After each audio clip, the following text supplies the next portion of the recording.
तो आज आप बात करेंगे भाई एसटी का प्रैक्टिस सेट नंबर 13 की, ठीक है, जो जीडी वाली बुक है।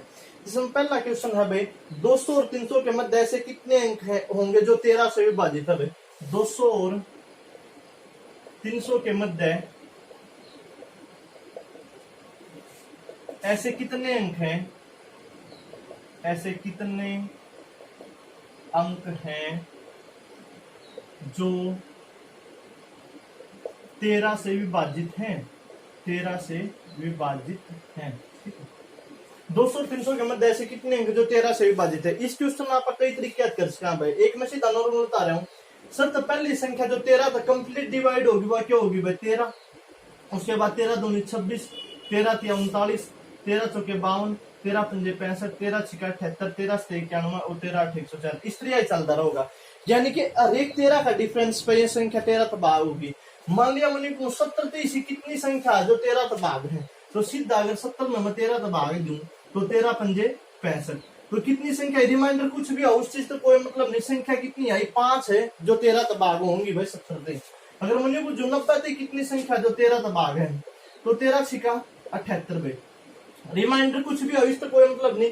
6 ऐसी संख्या होंगी जो 13 तबाह है, ठीक है। तो मैंने देख लू 1 तो लेके अब 300 तक कितनी संख्या जो 13 तबाह है, तो 300 तक देखू मैं 13 तक कितनी संख्या बाग है, तो 13 दूनी 26, बच गए 4, उतार लिया 0, 13 तिया 39। रिमाइंडर कुछ भी हो अपन इस चीज का कोई मतलब नहीं है। 1 तो लेके 300 तक 13 23 संख्या बाग है। इमन देख ली 1 तो लेकर 200 तक कितनी है भाई, 1 तो लेकर 200 तक 13 कितनी संख्या बाग है, 13 एकम 13 भाई, बच गया 7, 13 पंजे 65, ठीक है। यार कितना ही भी और रिमाइंडर उस चीज तो कोई मतलब नहीं। 1 तो 200 तक संख्या बाग है 15, 1 तो 300 तक संख्या बाग है 23। अगर मैं 300 वाली या मतलब 200 वाली 300 वाली या मतलब 200 वाली घटा दूंगा तो 200 तक 300 का 20 की बच जाएंगी भाई। 1 तो लेकर 300 तक 23 संख्या बाग है भाई, 1 तो लेकर 200 तक 15 संख्या बाग है। क्योंकि ये 300 200 वाली भी काउंट हो रही होंगी, अगर मैं 300 वाली मत है 200 वाली घटा दूंगा तो 200 और 300 का 20 की संख्या बच जाएंगी। तो 23 मत है 15 गई तो क्या संख्या बची 8 संख्या इसी है भाई जो 200 और 300 का 20 13 तक भाग होगा, तो अपना आंसर हो जाएगा 8 भाई। इसमें आप एपीजीपी तो भी कर सकते हैं भाई। एपीजीपी थे वो फॉर्मूला लावाएंगे भाई, ए एन बराबर होगा ए प्लस में एन माइनस 1 इंटू डी, ठीक है। ए एन क्या होगा, यानी कि नंबर ऑफ टर्म कितनी होंगी भाई, लास्ट वाली टर्म 300 तो पहले जो 13 तक भाग है टर्म वो कौन सी है भाई, 300 में 13 तक भाग कर लो, 13 एकम 13 दूनी 26, बच गया 4 भाई, 13 तिया 39 1, यानी कि 299 इसी संख्या भाई जो 13 तक भाग हुआ है। तो ए एन लास्ट टर्म होगी 299 बराबर है 200 तो आगे पहली संख्या देख लो भाई जो 13 तक भाग होंगी हो। 200 तो आगे पहली संख्या जो 13 तक भाग हुआ है देख लेंगे भाई, 13 एकम 13, बच गए 7, 13 13 छिका 78, यानी कि 208 इसी संख्या भाई मेरे ख्याल से जो 13 तक भाग हुआ है, क्योंकि 13 एकम 13 13 छिका 78। हाँ, तो 208 पहली संख्या जो 200 के बाद भाग हुआ है, प्लस में एन नंबर ऑफ टर्म निकालने माइनस में 1, यानी कि डिफरेंस में डिफरेंस कितना का होगा 13 का, क्योंकि 208 अगर भाग है तो उसके बाद 208 प्लस में 13 221 भी भाग नहीं पाओगी भाई। इसी तरह संख्या भाग नहीं पाऊंगी, तो आप देख लेंगे नॉर्मली यो प्लस का तो इस साइड आकर माइनस का 299 माइनस में 208 भाई, 9 में 8 गया 1, यहाँ पर बच गया भाई 9, तो 91 बराबर है भाई, 91 बराबर है n माइनस 1 इंटू 13 भाई, ठीक है। यो इस साइड प्लस का तो इस साइड आकर माइनस का, 91 बराबर है n माइनस 1 का भाई, यो इस साइड गुणा में तो इस साइड आकर भाग में, तो 91 बटे में 13 बराबर होगा भाई n माइनस 1 का, 13 से 91, तो 7 बराबर है n माइनस 1 का भाई, माइनस का तो इस साइड आकर प्लस का, 7 प्लस 1 बराबर होगा यानी कि 7 और 1 8, तो n की वैल्यू कितनी आएगी 8 आएगी। नंबर ऑफ टर्म कितनी होंगी जो 200 300 का 20 13 भाग वो होंगी भाई आज, इसमें आप एपी निकाल सकते हैं। बाकी डायरेक्ट यो यूज करियो भाई, बहुत ज्यादा एपीजीपी लगाने की जरूरत नहीं है। अगला सवाल, एक रोम्बस का क्षेत्रफल निकालो जिसके क्रम 16 सेंटीमीटर और 18 सेंटीमीटर है भाई। जो रोम्बस हो यार भाई समचतुर्भुज, समचतुर्भुज ने रोम्बस बोल यार भाई जिसके चारों भुजा बराबर हो, तो इसका क्षेत्रफल का फॉर्मूला हो यार भाई 1/2 गुना में विकर्णों का गुणनफल, विकर्णों का गुणनफल, यानी कि 1/2 गुना में d1 गुना d2, तो 1/2 गुना में विकर्ण दिया भाई 16 गुना में 18 भाई, 2 8 16 और 18 की राशि गुना कराएंगे तो 144 सेंटीमीटर स्क्वायर इसका क्षेत्रफल आ जाएगा भाई, कोई दिक्कत होनी नहीं चाहिए। समचतुर्भुज भाई का क्षेत्रफल होगा 1/2 गुना विकर्णों का गुणनफल समचतुर्भुज यानी कि रोम्बस भाई। और समानांतर चतुर्भुज भाई, समानांतर चतुर्भुज हो यार है पैरेललोग्राम भाई, समानांतर चतुर्भुज पैरेललोग्राम, इसका एरिया होगा आधार गुना ऊंचाई, आधार गुना ऊंचाई जो इसका एरिया होगा भाई। तो ये अलग अलग है, ध्यान रखिए। अगला सवाल भाई, जो अगला सवाल है वो क्या है, देखो घास के मैदान का एक गोट 28 मीटर लंबी रस्सी से बंधा है, बताइए वह कितने मैदान पर घास चर सकता है भाई। यो कोई मान लिया इस तरह यहाँ भाई 28 मीटर लंबी रस्सी तक बंधा है, यो 28 मीटर लंबी रस्सी तक बंधा है, ठीक है। कितना एरिया में चर सकता है भाई, जितनी इसकी जो जोड़ी है इसका मतलब जो इसकी रेडियस है भाई, आपने इस रेडियस का चक्कर दिया चर सका है, ठीक है। मान लिया कोई है जाड़ा बांध रखा है घास का, या 28 मीटर लंबी रस्सी है, जो अपना चक्रदी का घूम का है ना, वैसे इस तरह घूम का, इससे ज्यादा तो घूम नहीं सकता। तो इसका मतलब जो अपना इतना एरिया में चर सका है भाई, तो ये क्या हो जाएगा, इसका क्षेत्रफल या जो 28 मीटर लंबी रस्सी दे रखी है, इसका मतलब क्या है भाई, इसकी रेडियस है, त्रिज्या है। और कोई भी त्रिज्या तो चक्रदी का चर सका है, तो इसका मतलब ये क्या है, एक सर्कल आकार में है, तो इसका एरिया हो जाएगा पाई आर स्क्वायर। पाई की वैल्यू 22/7 भाई इंटू आर स्क्वायर, यानी कि 28 गुना में 28। 7 चौके 28 भाई, 22 चौके 88, 88 गुना में 28 भाई। 88 की 28 की गुना करेंगे तो लास्ट में 4 आना चाहिए, कई मैं तो गुना करके देख लेंगे भाई।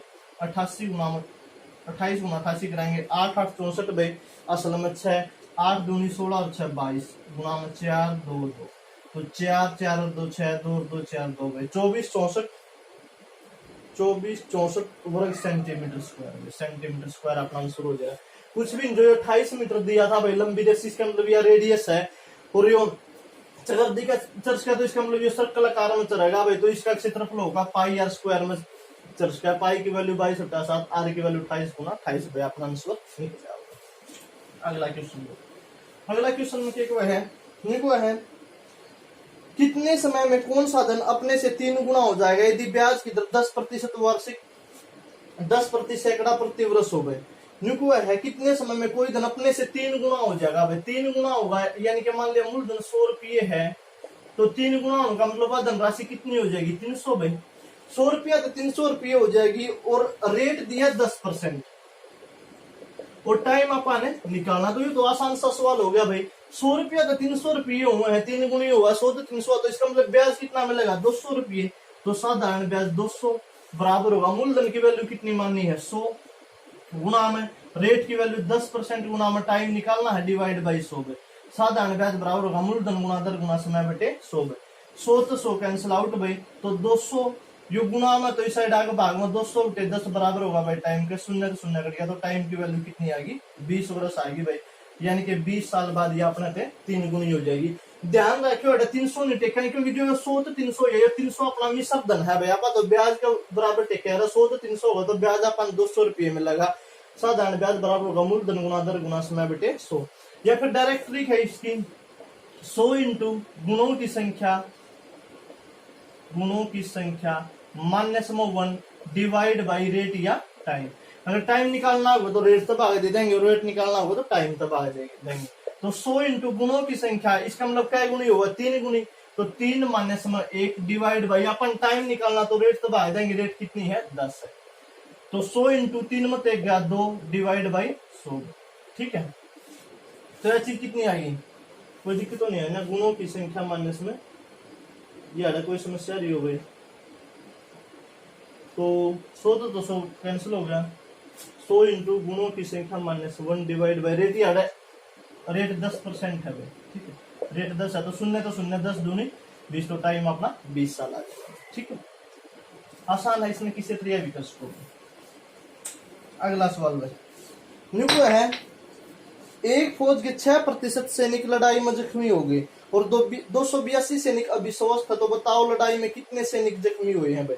न्यूको है जितने भी सैनिक थे ना उसका 6% जख्मी हुए हैं, और 282 सैनिक अभी भी रह रहे हैं, तो कितने सैनिक जख्मी हो गए भाई, कितने सैनिक हुए जो जख्म में चले गए भाई। तो देखो न्यूको है जितने भी सैनिक थे 1000 थे, 10,000 थे, 5,000 थे, 5,000 प्रतिशत में कितने थे 100% थे, उसमें तो 6% जख्मी हो गए, 100 में तो 6% जख्मी हो गए, तो सैनिक कितने बच गए भाई? 94%। 100% जितने भी थे वो 1000 थे, 10,000 थे, प्रतिशत में वो 100 थे ना। 100% में 6% जख्मी हो गए, तो परसेंटेज में कितने बच गए? 94%। 94% बच गया, पर इसने तो क्या है कि 282 सैनिक बच रहे हैं, तो 94% की वैल्यू बराबर दे दी भाई 282 के। अपने हिसाब से जो 94% सैनिक बच गए, पर इसने क्या है कि 282 सैनिक स्वस्थ रह रहे हैं भाई। इसका मतलब क्या है कि 94% की वैल्यू 282 दे दी भाई। 94% की वैल्यू दे दी 282। 94 की 282 है, तो एक की वैल्यू कितनी होगी भाई? एक की वैल्यू होगी 282 बटे में 94। एक की वैल्यू होगी 282 बटे 94। अगर कुल सैनिक निकालने होंगे तो गुणा में कर देंगे 100। अगर निको कुल सैनिक कितने थे तो गुणा में 100 कर देंगे। पर इन कुल सैनिक नहीं बुझे कितने परसेंट जख्मी हुए भाई। अपनी 1 यूनिट की वैल्यू है, 1 यूनिट की वैल्यू या और जख्मी कितने हुए? 6%। 1 की वैल्यू या तो 6 की वैल्यू गुणा में 6 भाई। तो 94 तिया भाई 282 और 6 तिया 18, इसका मतलब 18 सैनिक जख्मी हो गए। अगर कुल सैनिक बुझाओ तो गुणा में 100 कराओ भाई, पर इन्हें बुझा कितने परसेंट जख्मी हुए हैं, तो 6% जख्मी हुए, गुणा में आपने 6 कराया भाई। कोई दिक्कत होनी नहीं चाहिए। अगला सवाल देखो है m² प्लस में 11mn प्लस में 18n²। देखो इनमें से गुणनखंड क्या होंगे? पहला ऑप्शन है भाई m plus 9n into m plus 2n। दूसरा ऑप्शन है भाई m minus 9n into m plus n। तीसरा ऑप्शन है भाई m minus 2n into m plus 12n। और तीसरा ऑप्शन है भाई चौथा ऑप्शन है अपना m माइनस 9n और m माइनस 2n। ठीक है, पहली बात है जो इन दोनों का गुणा 18 बराबर होनी चाहिए। 9 दूनी 18 प्लस का 18 हुआ, इसमें आंधा ही नहीं 18, तो ये आंसर नहीं हो सकता। 12 दूनी 24 आना चाहिए 18, तो ये भी आंसर नहीं हो सकता। 9 दूनी 18 माइनस माइनस प्लस आवा 18n², यो भी 9 दूनी 18 18n² आवा। इसका मतलब पहला और लास्ट ऑप्शन हो उसके अंदर, फर्स्ट वाला उसका या फिर लास्ट वाला उसके है। ये देखो ये दो तो नहीं हो सकते भाई, ये दो नहीं हो सकते, तो इन्हें कैंसिल आउट करें। ये देखो या कंप्लीट वैल्यू क्या में है, या कंप्लीट वैल्यू प्लस में है, तो इसका मतलब अपने दोनों के दोनों गुणनखंड प्लस में होने चाहिए, माइनस वाला हो नहीं सकता। तो अपना आंसर क्या बच गया? ए बच गया भाई। या फिर जो द्विघात समीकरण की वीडियो समझा रखे उन्हें देख लियो आ जाएगा आसानी का, तो पहला ऑप्शन बच जाएगा। अगला सवाल में देखो ए बी सी 3 कुलक है, 3 कुलक का मतलब सेट है भाई 3। देखो ए माइनस में बी यूनियन सी भाई, ए माइनस बी यूनियन सी। सबसे पहले यूनियन और इंटरसेक्शन का चक्कर समझ लो भाई। मान लिया मन कोई ए सेट दिया जिसमें संख्या है 1 2 3 और बी सेट दिया जिसमें संख्या है 2 3 4 और 5। ठीक है, एक तो यार ए यूनियन बी भाई, जिसको ऊपर की तरफ मुंह वो होगा ए यूनियन बी, और एक को यार ए इंटरसेक्शन बी भाई, जिसका नीचे की तरफ वो होगा इंटरसेक्शन। यूनियन में क्या होगा भाई? यूनियन में सारे लिखे जाएंगे भाई, जिस तरह 1 2 3 1 2 3। ये 2 3 ही हटा लिया तो इन दोबारा लिखने की जरूरत नहीं है, बच्चा क्या रह गया 4 और 5। तो ए यूनियन बी हो गया 1 2 3 4 5, ए यूनियन बी हो गया 1 2 3 4 5। और ए इंटरसेक्शन बी में क्या लिखा जाएगा? इंटरसेक्शन का मतलब भाई जो कॉमन हो, तो इन दोनों में कॉमन क्या है? एक तो 2 और 3, इसमें भी 2 और 3 है, इसमें भी 2 और 3, तो ए इंटरसेक्शन बी हो गया 2:3, यह वाली चीज होगी भाई। ए यूनियन बी में सारे लिखेंगे, जो कॉमन है वो एक बार लिखेंगे, बाकी बचे हुए नंबर भी आप लिख देंगे। ए इंटरसेक्शन में बी में क्या होगा? जब जो कॉमन चीज है वो लिखेंगे भाई। इसमें क्वेश्चन दिया है ए माइनस में बी यूनियन सी भाई, बी यूनियन सी, तो वैल्यू क्या होगी?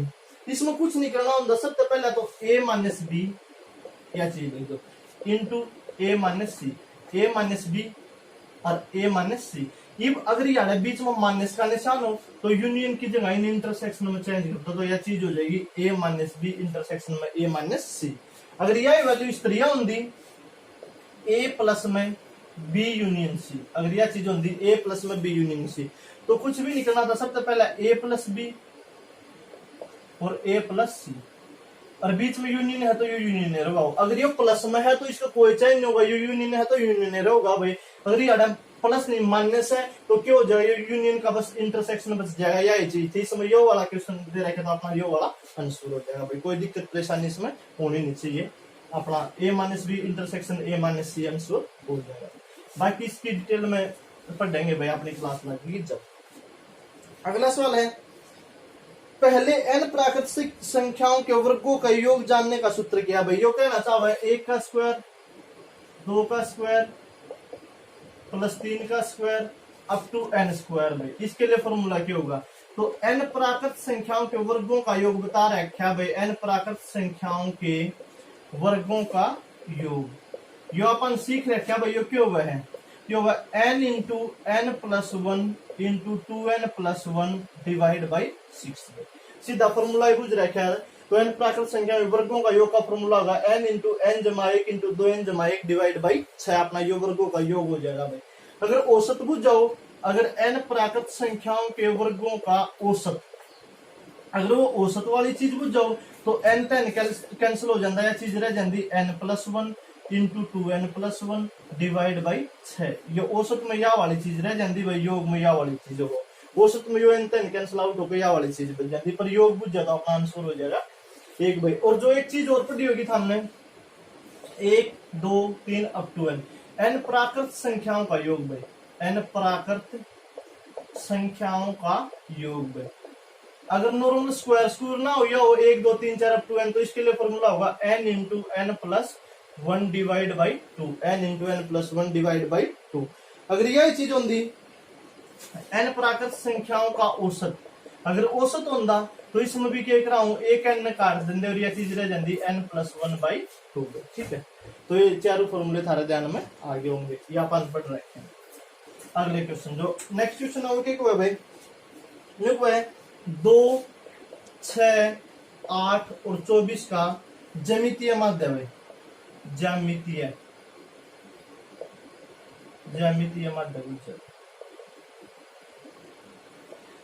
ज्यामितीय माध्य का मतलब भाई ज्योमेट्रिक मीन बताना, अपन जीएम बताना ज्योमेट्रिक मीन। एक तो यार अपना AP arithmetic mean, am arithmetic mean, और एक यार अपना GP GM geometric mean, geometric mean. ठीक है, ज्यामितीय माध्य बताना यानी कि कोई टर्म जीपी में हो, जिस तरह टीवी ने देखो किस तरह कराएंगे भाई, कुछ भी नहीं। अगर मान लिया मैं 2 क्वेश्चन लिख 2 और 6, अगर 2 और 6 का ज्यामितीय माध्य बुझ जाओ, ज्यामितीय माध्य तो कुछ भी नहीं, 2 गुना 6 करा और 2 वैल्यू हो तो इसका रूट कर देंगे भाई, क्या कर देंगे रूट।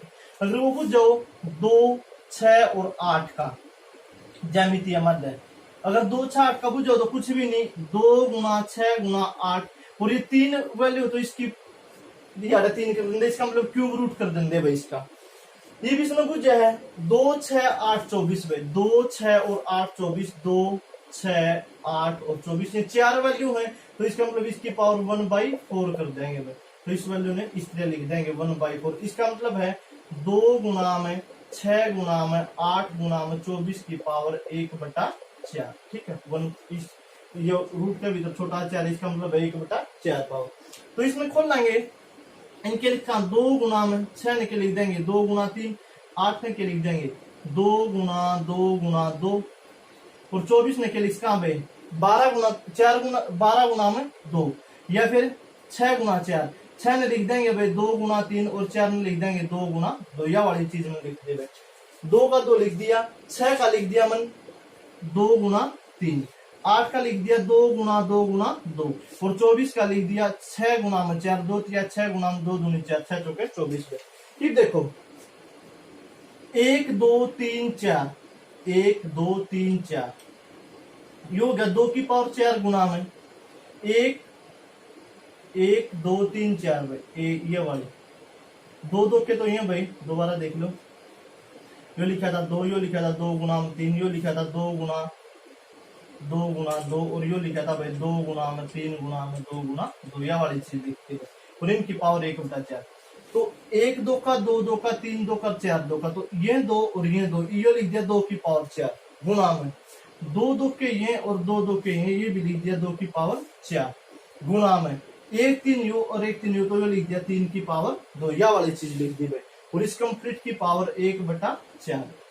अपन पढ़ रखा है अगर a की पावर m और उसकी पावर n है तो इसमें आप a की पावर mn लिख सका है, तो इन लिख सका भाई यो 4 बार जाओगा, इन्हें आप लिख सका 2 गुना में 2 गुना में 3 की स्क्वायर और इसकी पावर 1/4 गुना में 4 भाई, या वाली चीज लिखी, मैंने कुछ भी नहीं किया, या फिर अलग अलग समझाना चाहूं तो ये 2 की पावर 4 और उसकी पावर 1/4 है, गुणा में यो है 2 की पावर 4 और उसकी पावर 1/4 गुणा में यो है 3 की पावर 2 और उसकी पावर 1/4। कुछ भी नहीं भाई, अलग अलग लिख दिया, 2 की पावर 4 और इसकी पावर 1/4 गुणा में, या 2 की पावर 4 और इसकी पावर 1/4 गुणा में, या 3 की पावर 2 और इसकी पावर 1/4 में। यो हो गया 1 की पावर m और उसकी पावर n है, तो इन लिख सकता 2 की पावर 4 गुणा में 1/4 भाई, 2 की पावर 4 गुणा में 1/4। 1 की पावर m और उसकी पावर n है, तो 1 की पावर m इन गुणा करके लिख सकता गुणा में इन लिख सकता भाई 2 की पावर 4 और उसकी पावर 1/4 गुणा में इन लिख सकता भाई 3 की पावर 2 और उसकी पावर 3 की पावर 2 गुणा में 1/4 भाई, अलग अलग लिख दिया। 2 की पावर 4 गुणा में 1/4, 2 की पावर 4 गुणा में 1/4, 3 की पावर 2 गुणा में 1/4।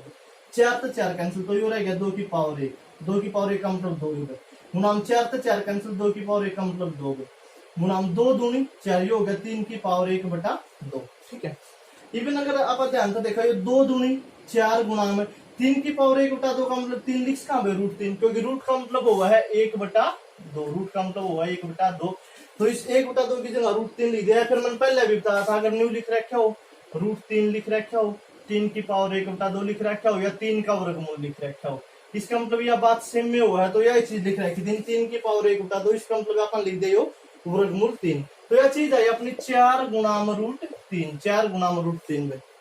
अब इस 4 में भीतर ले जाना चाहूंगा, 4 किसका बार होगा 16 का, तो इसमें इसका √3 गुणा में √16, क्योंकि 16 का के बार आया होगा, 4 बार आया हो, तो इन्हें भीतर ले गया, तो इसका स्क्वायर कर दिया, 4 का स्क्वायर 16 हो गया। √3 की √16 गुणा करी तो √48, यो अपना आंसर है भाई, जो आपने ऑप्शन में दे रखा है। आया किस, यो 4 गुणा √3 था भाई, यो 4 अपना बार अगर इन भीतर ले जाऊं तो 16 का 4 बार निकल का है, तो भीतर ले गया, तो ये 16 रह गया, 16 × 48, तो √48 इस तरह दे रखा, तो अपन ये वैल्यू अपनी इस तरह निकाल दी भाई। कोई दिक्कत समस्या परेशानी इसमें होनी नहीं चाहिए। ठीक है, दोबारा देख लियो, अगर समझ में आओ तो ठीक है, नहीं दोबारा बता दियो भाई, दोबारा समझा दूंगा। सबसे पहले इसके, अगर ये 4 पे है तो इसकी पावर 1/4 करनी पड़ेगी, अगर ये 5 होंगी तो इसकी पावर 1/5 करनी पड़ेगी, अगर ये 6 होंगी तो इसकी पावर 1/6 करनी पड़ेगी। यो अपन फैक्टर हम थोड़े हो गया 2 की पावर 4, फिर 2 की पावर 4 गुना 3 की पावर 2, इस तरह निकल गया भाई। यो लिख दिया 2 की पावर 4 और उसकी पावर 1/4 गुना 2 की पावर 4 उसकी पावर 1/4 गुना 3 की पावर 2 उसकी पावर 1/4 भाई। 1 की पावर m और उसकी पावर n, तो ये लिख दिया 1 की पावर mn, 1 की पावर mn, 1 की पावर mn। 4 तो 4 कैंसिल, 2 की पावर 1 का मतलब 2, 4 तो 4 कैंसिल, 2 की पावर 1 का मतलब 2, 2 दूनी 4, तो 3 की पावर 1/2, 2 दूनी 4 है जी तीज भाई, ये 3 की पावर 1/2, तो इसे 1/2 का नाम का रूट लिख दिया, तो ये लिख दिया √3। यह वैल्यू होगी 4 गुणा में √3 भाई। अपन देखे इस टाइप का तो कोई आंसर दे नहीं रखा, तो अपन क्या करें, ये 4 का भीतर ले गए, तो ये हो गया 3 गुणा 4 का भीतर 16 जाओ, 3 की 16 गुणा करी तो √48 अपना आंसर आ गया भाई। उसके बाद जो अगला क्वेश्चन आपने दिया वो किस तरह दिया है भाई, ये बात जो आपने प्रैक्टिस है ठीक ठाक आने लग गए हैं भाई, इनकी जम के प्रैक्टिस करो, अगर थोड़ा ठीक क्वेश्चन पेपर आवा तो हम आसानी से कर सकोगे। ठीक है, अगला सवाल में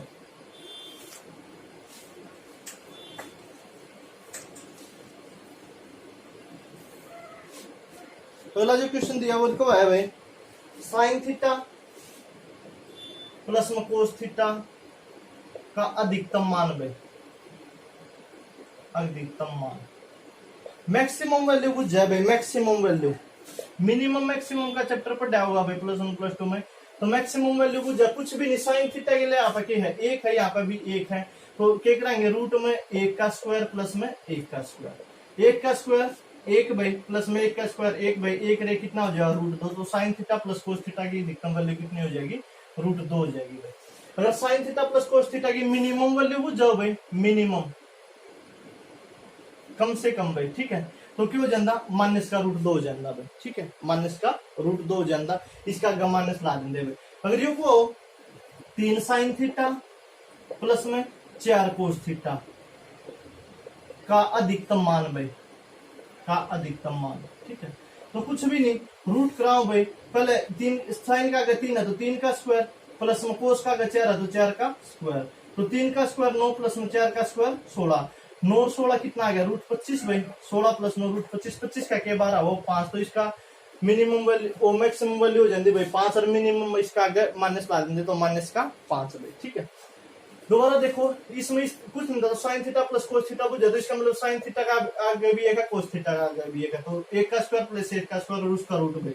1 का स्क्वायर 1 प्लस में 1 का स्क्वायर 1 और उसका रूट 1 और 1 रूट 2, जो आपने मैक्सिमम वैल्यू आ गई भाई। मिनिमम बुझ जाओ तो इसका आगे माइनस ला देंगे, माइनस का रूट 2 हो जाएगा भाई। ये भी इसमें 3 sine theta plus 4 cos theta दिया। यो क्वेश्चन अपना थोड़ा सा बनाया है, अगर इस तरीके का क्वेश्चन दिया है तो इसका 3 का स्क्वायर प्लस में 4 का स्क्वायर भाई। 3 का स्क्वायर 9 प्लस में 4 का स्क्वायर 16, 9 प्लस 16 यानी कि रूट 25 का के बार आ जाएगा अपना 5000 12 आ जाए, तो ये हो जाएगी इसकी मैक्सिमम वैल्यू भाई। इस तरह आप साइन थीटा निकाल इसका। सिकेंड कोसिकेंड का अलग फॉर्मूला हो भाई, कोसिकेंड का अलग हो, इनके सारे के अलग अलग होगा, टेन कोट का अलग होगा। इसमें साइन थीटा और कोस थीटा दिए तो ज्यादा इतना ही कवर कर रहे हैं भाई। अगर आगे और क्वेश्चन मिले तो इस कंप्लीट मैक्सिमम मिनिमम वैल्यू करवा दूंगा, नहीं तो इसमें याद पेंडिंग छोड़ देंगे। ठीक है, बाकी एक के क्वेश्चन यो देखने मिला है भाई, आधी बार देखने मिला यो भी, एक के क्वेश्चन यो बार बार रिपीट हुआ और कोई क्वेश्चन इसका नहीं आ रहा मिनिमम मैक्सिमम। अगला सवाल है, राम की उम्र उसके पिता की उम्र से 1/3 है। जो राम की उम्र है भाई उसके पिता की उम्र का 1/3 है, तो राम इंटू यो गुणा हो तो इस साइड भागा, राम रेशो फादर बराबर होगा 1/3। अगर राम की 1 है तो उसका पिता की 3 होगी भाई। देखो दोनों की उम्र का योग 60 वर्ष है, अपने हिसाब से दोनों की उम्र का जोड़ कितना होगा 4। इन्हें दिया भाई 60 है तो 4 यूनिट की वैल्यू 60, तो 1 यूनिट की वैल्यू 60 होते 4 यानी कि 15। 1 की वैल्यू 15 है तो 3 की वैल्यू 15 थी 45 वर्ष हो जाएगी। देखो राम की उम्र उसके पिता की उम्र का 1/3 है। राम की उम्र बराबर है पिता यानी कि उसके फादर की उम्र का 1/3 भाई। फादर गुणा में तो इस साइड आगे भाग राम रेशो फादर बराबर हो गया 1/3 का भाई। राम की 1 है तो उसके पिता की 3 हुई। दोनों की उम्र का जोड़ कितना होगा 4 साल होगा, पर इसमें दोनों की उम्र का जोड़ 60 दिया, तो 4 यूनिट की वैल्यू 60, 1 यूनिट की वैल्यू 15, तो 1 यूनिट की वैल्यू 15 और 3 यूनिट की वैल्यू 45, जिसकी बुझ बता दिए भाई। राम की 15 होगी, उसका पिता की 45 होगी। अगला सवाल देखो है 6x स्क्वायर माइनस का 13x प्लस में 5। 6x square minus 13x plus 5 के गुणनखंड के होंगे भाई। पहला ऑप्शन दिया है 2x माइनस 5 और 3x माइनस 1। दूसरा ऑप्शन दिया है 3x माइनस 1 और 2x माइनस 3। तीसरा ऑप्शन दिया है 2x माइनस 1 और 3x माइनस 5। और चौथा ऑप्शन आपने दिया भाई 2x प्लस 5 और 3x माइनस 1। सबसे पहले बिना x की वैल्यू कितनी है 5 है भाई, यानी कि बिना x का अपना 5 आना चाहिए। तो देखा -5 की -1 की गुणा कराएंगे तो कितना आएगा भाई प्लस का 5 आओगे, ये अपना आंसर हो उसके। -3 की -1 की गुणा करेंगे प्लस का 3 आना चाहिए, बिना x का प्लस का 5, तो ये आंसर नहीं हो सकता भाई। -5 की -1 की गुणा कराएंगे तो प्लस का 5 आओगा भाई, ये भी अपना आंसर हो उसके है। उसके बाद +5 की -1 की गुणा कराएंगे तो -5 आओगा भाई, होना चाहिए प्लस का 5, तो ये भी आंसर नहीं हो सकता। तो पहला और तीसरा मत अपना आंसर हो उसके है, फर्स्ट और थर्ड में। ये देखो भाई इनमें कौन सा होगा कौन सा नहीं होगा, ये भी किया तो आप न्यू करके देख सकते भाई। इस -5 की इस गिल्ले गुणा करो, 5 की -3 की गुणा करिए -15x, इस 2 की इसकी 2 माइनस का 2x, तो ये तो होया -17x, आना चाहिए था -13x, इसका मतलब ये भी अपना आंसर नहीं हो सकता।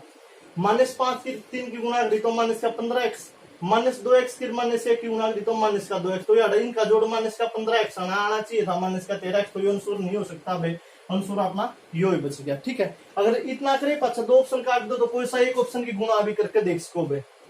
मान लिया एक की गुणा करनी पड़ेगी, इसकी गुणा करके देख ली, 2x की 3x की गुणा करी तो 2 × 6x स्क्वायर भाई, 2 × 6x की x की गुणा करी x स्क्वायर, माइनस हम 2x की 5 की गुणा करी माइनस का 5 की तो माइनस का 10x, -1 की प्लस 3x की गुणा करी तो माइनस का 3x, -1 की -5 की गुणा करी तो प्लस का 5x, 6x square -10x -3x -13x plus में 5 में यह वैल्यू अपन चाहिए थी, इसका मतलब ये आंसर हो गया भाई, अपना नहीं हो सकता। ठीक है, अगला सवाल में निकू है 6, 8, 10 x और 7 का समानांतर माध्य 8 है भाई। 6, 8, 10 x और 7 का समानांतर माध्य है भाई 8, समानांतर माध्य 8 है, तो x का मान बुझ जाए भाई, x की वैल्यू बुझ जाए। माध्य का मतलब ये नॉर्मल एवरेज की बात करें भाई, एवरेज क्यों है आंकड़ों का योग डिवाइड बाई आंकड़ों की संख्या, तो 6 जमा में 8 जमा में 10 जमा में x जमा में 7 में आंकड़ों का योग डिवाइड बाई आंकड़ों की संख्या 1 2 3 4 5 डिवाइड बाई 5। आंकड़ों का योग डिवाइड बाय आंकड़ों की संख्या, ये औसत हो गया भाई। पर इसमें औसत कितना दिया है, 8 दिया, तो बराबर टेक देंगे 8, क्योंकि यो भी औसत है यो भी औसत है, तो बराबर टेक देंगे। जोड़ देंगे 8 अच्छा 14, 14 10 24, 24 और 7 31 में, प्लस में x as it is divide by 5 बराबर है 8/1 का बे। क्रॉस मल्टीप्लाई करिए 8 पंजे 40, 31 प्लस x की एक गेल गुणा करेंगे तो यही चीज आ गई, यानी कि 31 प्लस में x बराबर होगा 8 पंजे 40 का बे। इस साइड प्लस का तो उस साइड जाकर माइनस का, तो x की वैल्यू हो जाएगी 40 माइनस में 31 यानी कि 9 बाई, तो x की वैल्यू कितनी आ गई अपनी 9 आ गई। x की वैल्यू अपन निकालनी है। अगला सवाल, जो अगला क्वेश्चन आपने दे दिया है, निम्न में से सबसे छोटी बिन कौन सी है भाई। सबसे छोटी बिन बताए रखिए भाई, क्रॉस मल्टीप्लाई करके देखेंगे, ठीक है।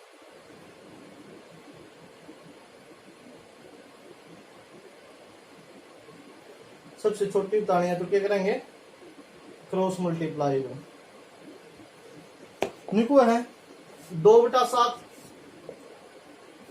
-5/7, 4/-7 और 3/7 में सबसे छोटी बतानी है। सबसे पहली बात तो भाई जो यह माइनस ऊपर लग रही है इसने अपन नीचे पढ़ाएंगे, क्योंकि माइनस तो गुना माइनस तो बांट रहेंगे, तो यह माइनस नीचे आ जाएगी। ये अपन सबसे छोटी बतानी है, तो क्रॉस मल्टीप्लाई करो भाई, 7 दूनी 14 और 7 पंजे 35। इन दोनों में छोटी कौन सी आई भाई, 2/7।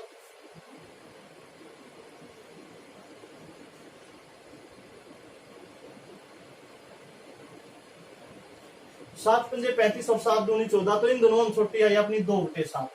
क्यों कैंसिल आउट हो जाएगा, तो 2/7 की अपन 4/-7 के गुणा करेंगे, तो 7 चौके 28 और 7 दूनी 14, यो आई माइनस का 14 भाई। इन दोनों में छोटी यह हुई। अगरीब आप देखेंगे 4/2/7 और 3/7 की भाई, 7 दूनी 14 और 7 21। इससे ज्यादा तो अपनी सबसे छोटी 2/7 आई भाई। पर मेरा ख्याल तो यह वैल्यू डायरेक्टली ऊपर माइनस में दे रखी है, यह वैल्यू शायद इस तरह दी है भाई, 2/7 -5/7, 4/-7 और 3/7। हालांकि पढ़ा तो इस वैल्यू ने नीचे करा, पर फिर भी देखो 7 दूनी 14 और 7 पंजे 35 माइनस का 35, या छोटी हुई तो यह अपना आंसर नहीं हो सकता भाई। दूसरी बात भाई 7 चौके 28 और 7 पंजे 35, प्लस का 35 आ जाएगा भाई, इसलिए तो ये हट दिया छोटी होगी। फिर 7 दिया 21 और 7 चौके 28 भाई, माइनस का 21। फिर क्वेश्चन में कोई ना कोई तो मिस्टेक जरूर है भाई, हल्की फुल्की ही, नहीं तो होया नहीं करे कि यह वैल्यू जो 2/7 है -5/7 है 4 और 3/7 है, ठीक है। होया क्या करे, अगर आप यह जो सॉरी भाई 2/7 -5/7, जो निचली माइनस है इसने ऊपर पढ़ा रहा है, वैल्यू होगी -4/7 और 3/7। ये देखेंगे भाई, एक तो न्यूक्लियस का डिनोमिनेटर सेम है, तो जो सबसे छोटी वैल्यू होगी वही सबसे छोटी होगी। इसमें सबसे छोटी -5/7 है, तो यही वैल्यू होगी। कहना की है कि अगर ये नीचे वाली माइनस है तो यह ऊपर पढ़ने, क्योंकि माइनस से गुणा कराएंगे और माइनस से भाग कराएंगे, तो यह ऊपर के पहुंच जाएगी, माइनस पहुंच जाएगी भाई। ये वापस सोल्व कराएंगे इन्हें, 7 दूनी 14, या फिर क्रॉस मल्टीप्लाई करके देखेंगे, 7 पंजे 35 -35। इन दोनों में छोटी कौन सी हुई, 7 दूनी 14 और 7 पंजे -35, तो इन दोनों में छोटी -35 हुई, तो यह सब तो छोटी नहीं हो सकती, यह अपना आंसर नहीं हो सकता। 7 चौके 28, यो माइनस का 28 और यो माइनस का 35, तो माइनस का 28 छोटा होगा कि माइनस का 35, तो छोटा होगा माइनस का 35, इसका मतलब ये सब तो छोटा नहीं हो सकता भाई। तो 7 दिया 21 और 7 पंजे -35, तो सबसे छोटी होगी माइनस का 5/7। बस इस बात का ध्यान रखना कि जो नीचे वाली माइनस है कित पहुंच जाएगी, ऊपर -4/7 पे पढ़ाएंगे ना, ये 4/-7। अगला सवाल भाई, क्योंकि कोई ए सेट दिया भाई जिसके जो दिए हैं 5 12 20 और 30, इसके एलिमेंट दे दिए भाई 5 12 20 30, और बी जो सेट दिया है वो दिया भाई 3 5 15 18 और 20। न्यू जो है ए इंटरसेक्शन बी भाई, ये भी इससे पहले मैंने क्वेश्चन बताया था, ये यूनियन क्यों और इंटरसेक्शन क्यों है, तो यूनियन में तो सारे लिखने हो, इंटरसेक्शन में क्या लिखने हो, जो दोनों में कॉमन हो गए। इसमें क्या कॉमन है, एक तो 5 कॉमन है भाई, उसके बाद एक के कॉमन है 20 कॉमन है, और तो कुछ कॉमन है नहीं, तो इंटरसेक्शन भी हो जाएगा 5, 5 और 20 अपना आंसर हो जाएगा भाई डी ऑप्शन, ठीक है। यो तो हो गया ए इंटरसेक्शन बी में। अगर यो ए यूनियन बी बुझ जाओ, ए यूनियन बी बुझ जाओ तो सबसे पहले 5, 12, 20, 30 लिख देंगे भाई, फिर 3, फिर यो 5 लिखने की जरूरत नहीं थी क्योंकि यो 5 अपन पहले लिख लिया। उसके बाद लिख देंगे 15, उसके बाद लिख देंगे 18, फिर यो 20 भी लिखने की जरूरत नहीं क्योंकि 20 भी अपन लिख लिया। तो ए यूनियन बी हो जाएगा भाई, जिसमें सारे लिखे जाएंगे और जो कॉमन है वो एक के बार लिखे जाएंगे, और इंटरसेक्शन में जिसका नीचा मुंह इसका मतलब उसमें सिर्फ कॉमन लिखे जाएंगे। तो यो था आज का अपना प्रैक्टिस सेट भाई। इसमें रीजनिंग के तो कोई खास क्वेश्चन है नहीं भाई, पर फिर भी देख लो। पहला क्वेश्चन दिया भाई 26, 23, 20, 17, 14 और 11। तो 3 माइनस हो रहे हैं भाई, 3 माइनस कराएंगे तो 11 में 3 गए कितना आ जाएगा, 8 में आ जाएगा। अगला सवाल है बस के लिए ड्राइवर तो हवाई जहाज के लिए पायलट होगा भाई। अगला सवाल है रिजल्ट को लिखा भाई RESULT, रिजल्ट को लिख दिया SULTRE,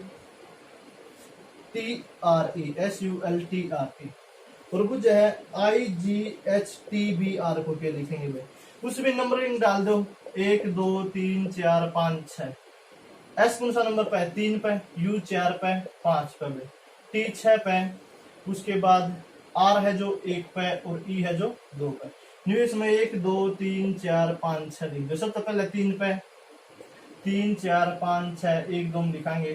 तो तीसरा नंबर पे H भाई, चौथा नंबर पे T भाई, पांचवा नंबर पे B भाई, छठा नंबर पे R भाई, पहला नंबर पे I और दूसरा नंबर पे G। तो HTBRIG,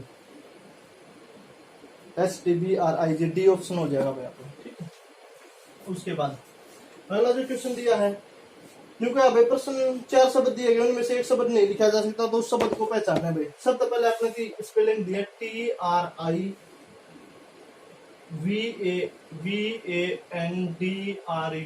त्रिवेंद्रम दे दी है, TRIVANDRUM। न्यू है एक शब्द नहीं लिखा जा सकता, सबसे पहले RAI है, RAI लिखा जाएगा भाई, R भी है इसमें, A भी है इसमें, I भी है इसमें, N भी है, तो रेन इस लिखा जा सकता है।